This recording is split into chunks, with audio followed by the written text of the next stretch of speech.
Assalamualaikum warahmatullahi wabarakatuh.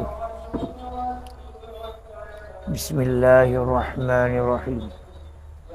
Alhamdulillahi rabbil alamin.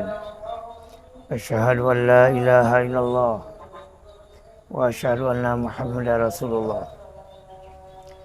Allahumma shalli ala sayyidina Muhammad wa ala alihi wa sahbihi ajma'in. Ya Hayyu ya Qayyum ya Rabbal Alamin. Jadi ulun bete bagi segenap lapisan masyarakat yang dalam negara Aceh Darussalam. Mulanya ojak sama-sama tapu menang pertiga pelat.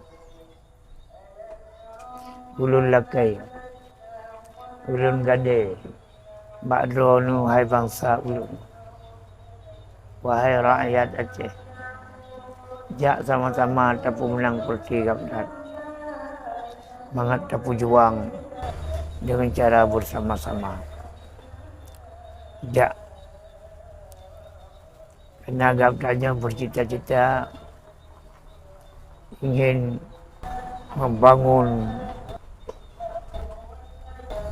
membangun supaya masyarakat Aceh selamat dalam dunia dan di akhirat. Coba sama-sama. Dan bagi barang siapa yang nak dengar habal dalam YouTube, dalam TikTok, tolong sebarluaskan sehingga menjadi pula di bantu masyarakat yang dalam negara Aceh Darussalam. Tolong membantu. Kahana je netop ulun netop. Memberi suara bak partai. Dan tolong dijaga suara. Dan baiknya yang pungut-pungut suara. Yang hak kamu tengok gaptat ke gaptat.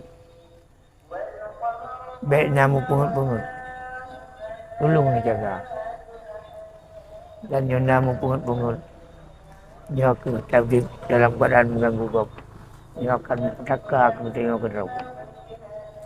Akan terjadi kemiskinan. Fangfo orang yang loyo kadang-kadang untuk dijumpa keturunan. Lambat. Baik tercua suara gop. Suara gop digop, suara tengok diri. Tolong dijaga hati wahai masyarakat Aceh. Karena tengok gaptat kepingin cat ingin menyelamatkan bangsanya dunia dan akhirat. Jangan tolong dengar, tolong baca. Oh yang nak buat YouTube ulun, yang nak YouTube Taliban dalam Pisang TV. Taliban dalam Pisang TV. Dibaca dan tabu bangsa-bangsa negara Aceh. Dibantu. Ya, bantu. Dia yang jalan marid. Mudah-mudahan berkat. Janallahu iyakum ajma'in. Assalamualaikum warahmatullahi wabarakatuh.